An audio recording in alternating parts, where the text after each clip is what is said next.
A'udzubillahi minasyaitonirrajim. Bismillahirrahmanirrahim. Alhamdulillahilladzi hadana lihada wa ma kunna linahtadiya laula an hadana. Asyhadu an la ilaha illallah wa la syarika lah wa asyhadu anna Muhammadan abduhu wa rasuluhu la nabiyya ba'dah. A'udzubillahi minasyaitonirrajim. Ya ayyuhalladzina amanu dzkurullaha dzikran katsira wasabbihu bukratan wa asilah. Amma ba'du. Para salikin rahimakumullah, jamaah Haji Kolbu di pagi hari ini, semoga kita senantiasa dalam lindungan Allah, maghfirah Allah, insyaallah rahmat Allah, dan yang terakhir moga-moga kita juga mendapatkan maghfirah dari Allah Subhanahu wa taala. Amin ya rabbal alamin. Saya mengajak bersyukur di pagi hari ini, dan yang kedua selalu bersolawat kepada junjungan kita Nabi Agung Nabi Muhammad Rasulullah Sallallahu Alaihi Wasallam. Mari kita memulai dengan tawassul terlebih dahulu ala diniyah wa kulniyat sholihah wa ila hadir Mustafa Sallallahu Alaihi Wasallam wa ashabihi wa azwajihi wa dzurriyyatihi wa ahlil baiti mutahhirin ya Allah.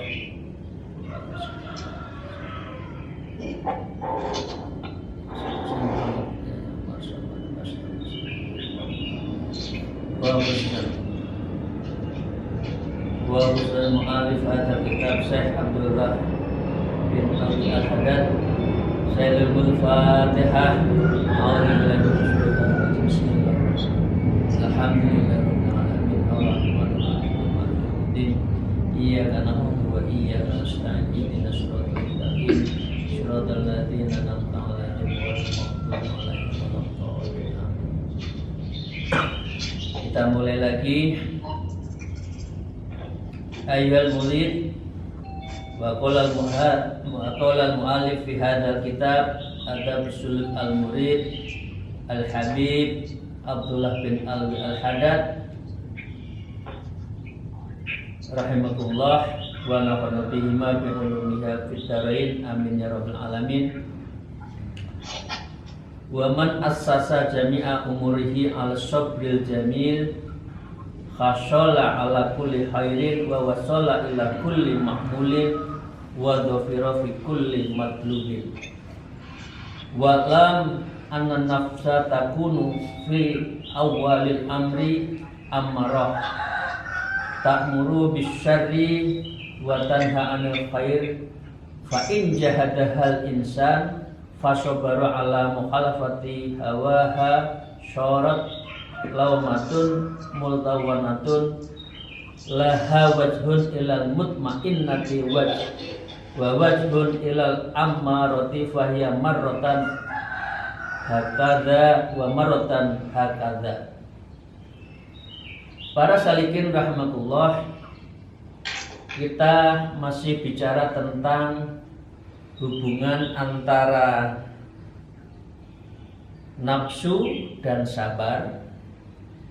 Bagaimana kita mengendalikannya agar nafsu itu senantiasa mengikuti kolbun kita, dan dengan demikian itu menjadi dasar agar kita itu melakukan ibadah.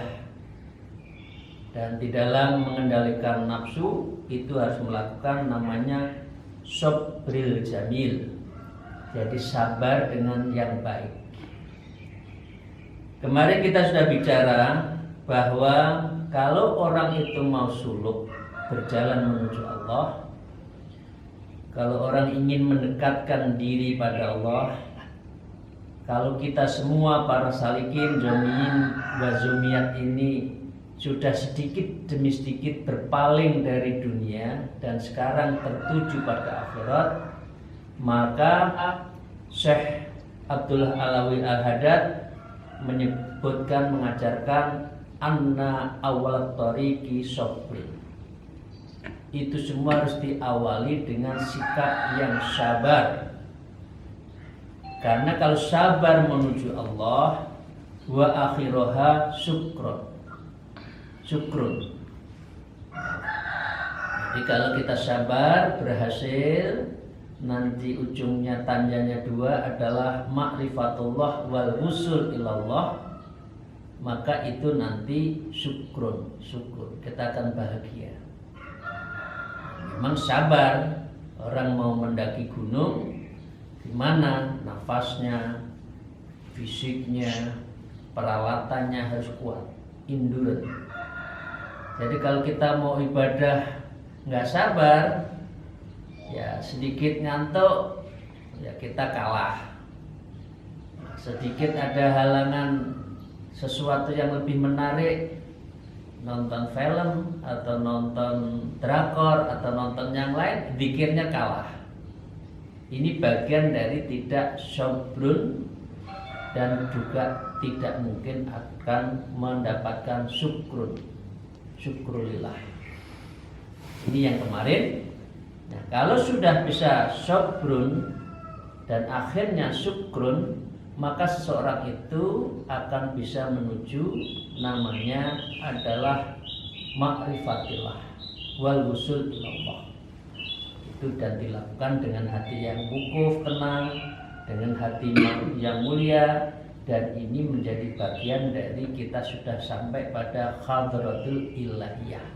Artinya hidup kita itu dalam rengkuhan, dalam naungan, dalam kasih sayang Allah Subhanahu wa taala. Saya lanjutkan, wa man assasa jami'a umurihi ala sabril jamil, maka dengan demikian waman dan siapa orang kita semua assasa jami'a umurihi, melandaskan, mendasarkan semua permasalahannya menghadapi nafsu itu, ya, ala sabril jamil, dan dilakukannya itu dengan sabar yang baik, ya. Jadi ada sabar itu ada yang sabar yang baik dan sabar yang tidak baik. Hasola ala kulli khairin, maka dia akan mendapatkan hasil ala kulli khairin, terhadap semua kehidupannya itu khairin, sesuatu yang baik. Wa wasola ila kulli ma'mulin wadhofiro, dan hasil dari semuanya itu dia akan mendapatkan namanya kebaikan-kebaikan apa yang dicita-citakan. Wa bi kulli matlubin, dan orang seperti itu akan beruntung karena cita-citanya. Jadi Bapak Ibu sekalian, sebagai compare, kalau kita mempunyai cita-cita, ya katakan yang S1 ingin S2 dapat beasiswa, belajar, TOEFL-nya bagus, IELTS-nya bagus, ya kemudian dia juga asesmennya bagus, maka dia akan senang. Dan itu dilakukan dengan kesabaran. Kalau kita menjalankannya sebuah cita-cita itu tidak bagus, maka juga tidak akan bisa mendapatkan cita-cita itu. Nah, pertanyaannya, cita-cita manusia di dalam konteks hidup yang sesungguhnya itu apa? Tiada lain adalah kita ingin menghadap dengan Allah, kalau meninggalnya itu husnul khotimah, dan di yaumil akhir kita mendapatkan rahmat Allah. Dengan rahmat Allah itulah kita akan masuk surga. Jadi dengan demikian kemarin kita sebutkan, orang itu masuk surga bukan karena kesombongan amalnya, karena kita tidak tahu amal kita itu apakah diterima atau tidak, nggak ada yang tahu. Tapi yang pasti satu, kalau kita melakukan amal kejahatan, syarrun, itu pasti dicatat dengan amal syarrun. Tapi kalau amal baik belum tentu, kita juga nggak tahu apakah amal kita itu diterima atau tidak. Karena itu Rasul bersabda, la yudkhilu ahadukum min amalul jannah wa la yujiruhu minan nar. Wala ana, kata Rasulullah, illa bi rahmatin minallah, kecuali kita itu semua masuk surga karena rahmat Allah. Jadi katakan ultimate goal kita atau prime atau utamanya kita tujuan ini adalah menghadap Allah, husnul khotimah dan surga jannah. Maka dengan demikian pertanyaannya, bagaimana kita itu bisa masuk surga itu, dan upayanya itu adalah jamil, sobril jamil. Nah, sabar ini, sabar dan para salikin memang berat. Orang beribadah itu berat. Ya, karena itu di awal itu hari sobr. Orang yang menuju Allah itu harus sabar. Godanya itu sangat kuat.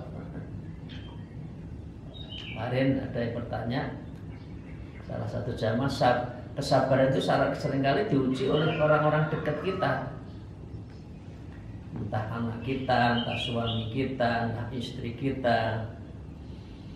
Lapo papa, lapo bu, anaknya gandul, wah ini waktunya jalan-jalan. Ya, dia ajak rekreasi, padahal sudah niat mau suluk, niat mau zikir, nggak jadi lagi. Lah, ini bagian dari ujian itu yang berat. Karena itu, ya Syekh Abdullah Habib Al-Ghani mengajarkan, mulailah belajar sobril jamil, ya, sabar dengan penuh keindahan kebaikan. Karena orang ada kala sabar tapi menggerutu. Ya, kan banyak orang ya, iya sabar tapi lama-lama suwe-suwe ya saya nggak kuat. Dan banyak yang seperti itu. Lah ini di dalam konteks ilmu hati, ilmu tasawuf, namanya bukan sobril jamil, bukan sabar dengan anak, sabar dengan baik. Ini seperti anak-anak. Jadi anak-anak itu kalau dimarahin kadang-kala metenteng ya, metenteng diem. Tapi hatinya gerutu, wajahnya muram, wajahnya itu menunjukkan marah ketika dikasih tahu orang tua. Nah, kalau kita beribadah masih dengan cara itu, ambil wudu, ngantuk. Nah, itu tidak sobril jamil. Itu kita belum bisa melawan nafsu yang ada di dalam kita itu dengan cara sabar, dengan sabar yang jamil. Sholat ngantuk, Allahu Akbar, angop. Jadi fungsi sholat itu untuk mengeluarkan angopnya atau sholat menuju Allah. Ini kan banyak kan. Sebelum sholat biasa aja, begitu Allahu Akbar langsung angop. Ini berarti Anda belum, kita semua belum sobrul jamil fil ibadah. Ya, belum sabar dengan kebaikan, dengan cara yang indah untuk melawan nafsu. Karena kita masih, nafsu itu mengendalikan kita dan kita belum bisa menyingsingkan, belum bisa menyisihkan.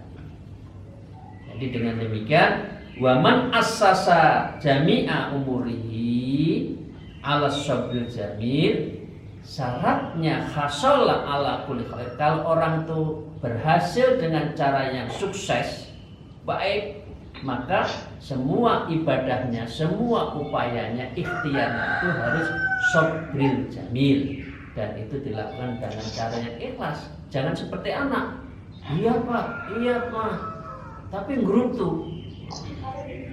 Nah ini sebaiknya kita kalau ibadah jangan gitu. Mau sholat kok ngerutu, mau sholat malam ngerutu, abot banget ya. Nah itulah seringkali orang itu diuji melalui sabar itu di 3 level.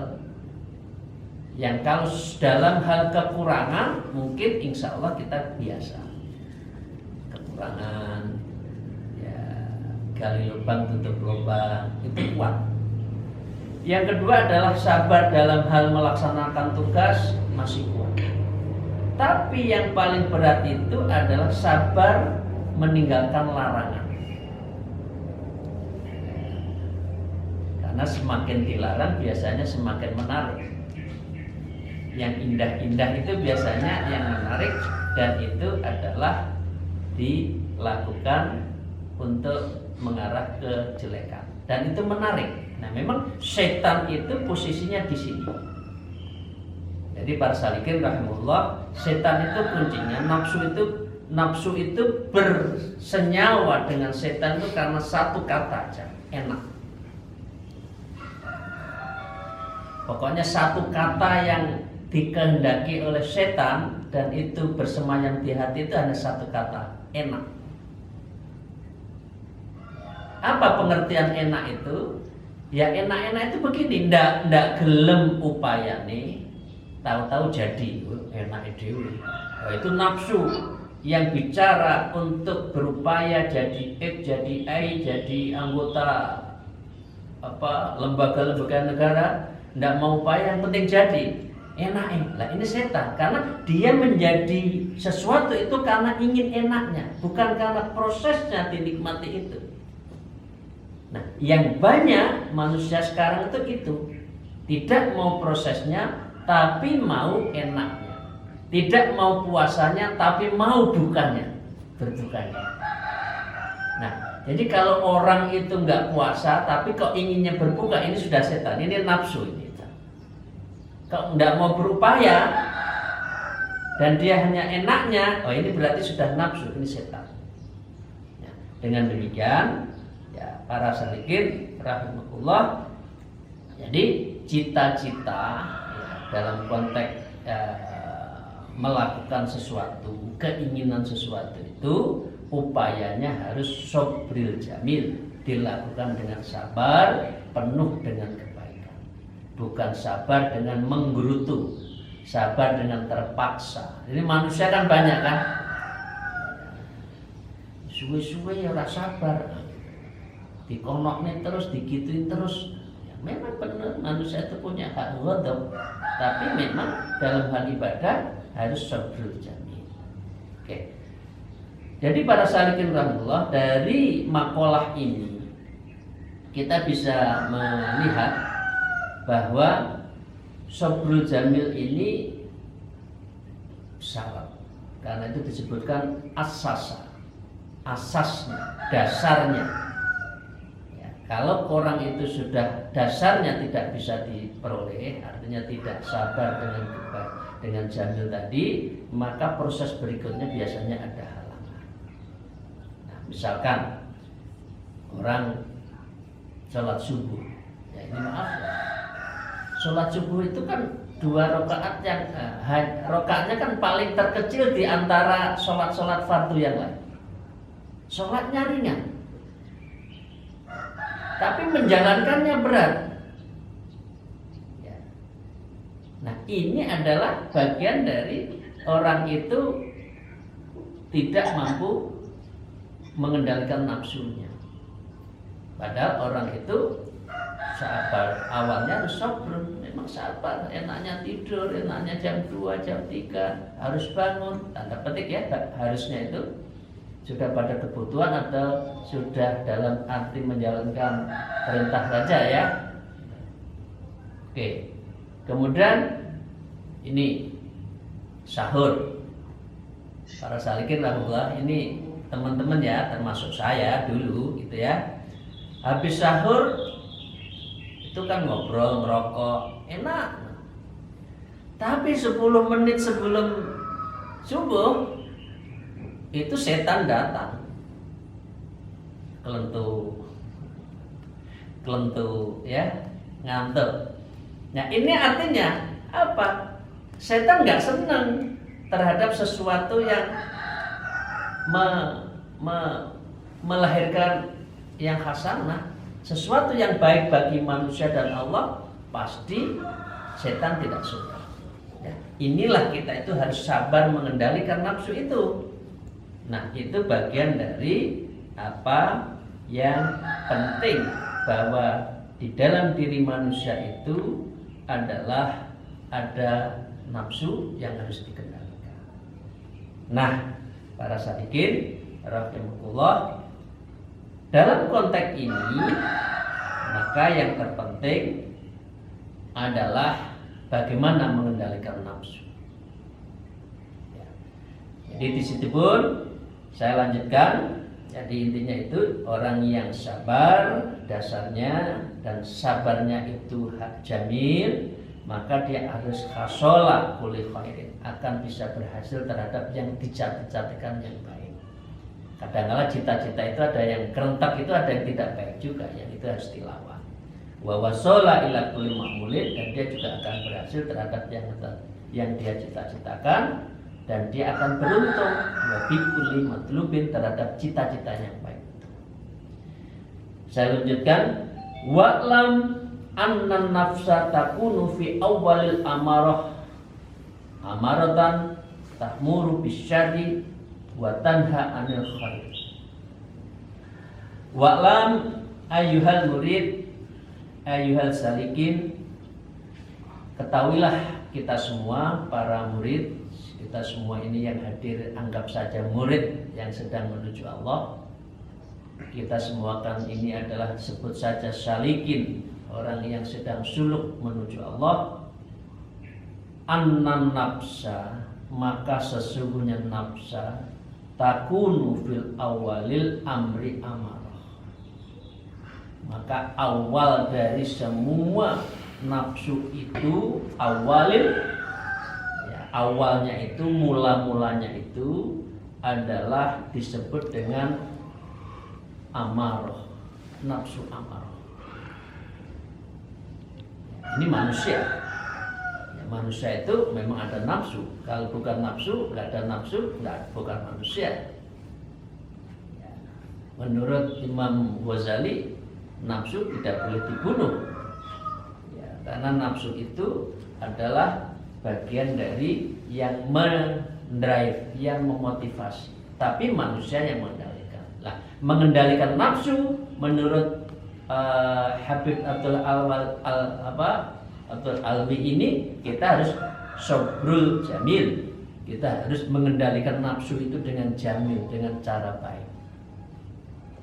Ini kenapa? Karena memang manusia itu awalnya itu senang-senang, inginnya senang-senang. Itu sudah manusia awal, manusiawi lah. Pengen ini senang, pengen itu senang, jadi ini senang, jadi itu senang. Nah, itu ciri manusia. Karena itu awal dari manusia, awal dari nafsu yang ada dalam manusia itu al-amru namanya, dia selalu disebut dengan amarah, nafsu amarah. Ciri amarah itu, nafsu amarah itu dua. Satu, ta'muru bisyarri, dia selalu mengarahkan pada syarri, kepada syarrun, ya, kepada kejelekan. Ya, kalau diajak ke sesuatu yang jelek, sergapnya bukan main. Ayo nonton orkes, zaman dulu ya, orkes dangdut, gambus, ya, semeriwing itu. Jam 10 bengi di ketok pintunya, ayo nonton, nek desa kono dangdutan yang Melayu. Ayo. Jam itu jam 8 dikandani. Ayo nanti ada pengajian. Kalau saya dulu di kampung itu, kalau di Tulungagung itu Kiai Yasin Yusuf dari Blitar itu jago dan hebat sekali oratornya. Jam 7 dikandani, ngantuk. Ini apa? Ini adalah nafsul amarah yang cirinya adalah syarrun, ta'muru bisyarr, selalu mengajak kepada yang jelek. Ya, wa tanha 'anil khair. Dan nafsu amarah itu adalah mencegah kamu jangan sampai berbuat baik. Itu nafsu amarah. Nah, ini ciri dari nafsu amarah. Jadi ingat wahai manusia, kita semua, kamu itu ada nafsu amarahnya. Yang cirinya dua, ta'muru bisyarri wa tanha 'anil khair. Ngajak yang jelek. Ya, ini bedanya amar ma'ruf kan? Amar ma'ruf nahi mungkar. Kalau ini ta'muru bisyari wa tanha 'anil khair. Ini berbaliknya. Ini memang setan itu maunya melawan perintah Allah. Fa in jahadaha insan, maka siapa saja yang bisa dan harus sungguh-sungguh mujahadah ya, insan artinya manusia itu melawan hanya itu kembali rojiknya itu kepada amarah tadi, ta'muru bisyarri wa tanha 'anil khair ya, maka Anda akan bisa berusaha melawannya. Wa sabara 'ala mukhalafati huwa hawaha, maka dengan demikian kamu berarti mulai bisa sabar melawannya dengan sabar. Jadi nafsu itu juga tidak bisa kita lawan dengan kasar. Jangan minum minuman keras. Lagi mabuk sama ngomongin gitu ya, kita akan digampar. Ya. Jadi harus sabar. Mendidik Sabtu seperti mendidik anak-anak. Ya, mendidik anak-anak. Jadi nggak bisa, jangan naik itu loh ya, nanti jatuh. Wah, maunya dia naik kok. Nah, ini biarkan dulu, diarahkan. Kalau jatuh akibatnya seperti ini akan mengakibatkan baru sadar. Ini bagian dari cara mengendalikan. Jadi jahada, orang itu harus melatih, harus bersungguh-sungguh, riyadhah untuk melawan hawa nafsu itu. Membiasakan bangun malam jam 2, jam 3 itu juga harus riyadhah, pelan-pelan.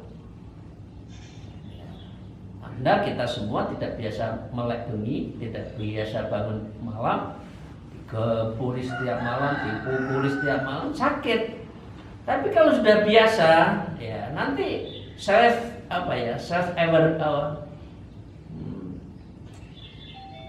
alarmnya itu sudah bunyi. Oh, tahu-tahu bangun itu pikiran sudah ini jam 3 belum ya, setengah 3 belum. Tahu-tahu tanpa alarm sudah bangun sendiri. Ini cara mengendalikan nafsu. Tidak bisa nafsu itu dihajar, itu harus pelan, seperti mendidik. Jadi karena itu disebutkan di dalam kitab Al-Burdah itu adalah begini. Nanti saya sebutkan di babak berikutnya. Wan nafsu kal tifli intul hilhu sab'ala hubbir radai wa in tatimhu yanfatim. Jadi nafsu itu seperti anak kecil ya, seperti kal tiflun, seperti anak-anak. Rodatul alfa tiflun, seperti anak-anak. Anda harus sapeh, cuma menyapehnya jangan nanti sakit. Biasanya netek masih umur berapa bulan dihentikan. Nah, padahal adaptasinya, asupannya itu dari susu ibunya, tahu-tahu begitu saja hilang. Tapi kalau sudah 2 fi amain, ya Anda harus keras. Jadi karena itu kan cara mendidiknya. Kalau anak sudah akil balik kok sudah nggak mau sholat, pukul. Pukul dalam arti, bukan pukul dalam arti rotan seperti dulu ya, ya dikasih keterangan yang lebih keras. Jadi mendidiknya itu harus dengan cara pelan, nafsu itu aktif. Jadi dengan demikian mujahadah, dan dia lakukan dengan riyadhah. Wa sabara mukhalafatiha hawahu, kemudian dia sabar dan mukhalafatun, dan dia itu berarti mampu melawannya dengan sabar, maka dia akan syarat lawamah, maka itu Anda nafsu itu akan berpindah. The shifting from nafsu amarah to itu nafsul lawamah. Bergeser minal nafsul amarah ilal nafsu lawamah. Ini. Jadi kalau Anda sabar, mujahadah, riyadhah, kalau sudah membiasakan enaknya malam, sholat malam, enaknya habis sholat subuh kita nggak mengerjakan sesuatu, 20 menit berikutnya ditutup dengan sholat duha indah setiap hari, itu baru mengatakan kita sudah bisa mengendalikan. Itu baru kita namanya mujahadah, riyadhah dulu, mujahadah untuk melawan nafsu. Dan ini kita mulai bergeser dari nafsu kembali amarah ke menuju nafsu lawamah. Para salihin rahimahullah, demikian dalam konteks bagaimana mengendalikan nafsu itu agar bergeser demi sedikit dari lawamah, dari amarah ke lawamah. Dengan demikian kita sudah bisa dapat kuncinya adalah sabril jamil di dalam mengendalikan nafsu. Dan manusia itu memang punya nafsu, kita tidak mungkin membunuhnya. Imam Ghazali menyebutkan nafsu jangan dibunuh, karena nafsu itulah yang mendrive, yang mendorong Anda maju. Itu ada nafsu, ada keinginan dan sebagainya dan intinya harus didengarkan. Salikin rahmatullah, demikian yang kita sampaikan pada pagi hari ini. Moga-moga mendapatkan insyaallah ridha Allah, dan kita semua mendapatkan rahmat dari Allah Ta'ala, dan doa-doa kita dikabulkan oleh Allah Ta'ala, khususnya saudara-saudara kita yang lagi sakit, apapun siapapun, kita semua tahu ya siapa yang sudah memberitahu kepada kami. Moga-moga semuanya segera disembuhkan oleh Allah Ta'ala. Cita-cita kita, anak-anak cucu kita dikabulkan oleh Allah dengan ridhonya, dengan syafaat Rasulullah, dengan karomahnya para wali yang kita agungkan. Akhirul kalam, alafumikum, wallahu muwafiq ila thariq. Wassalamualaikum warahmatullahi wabarakatuh.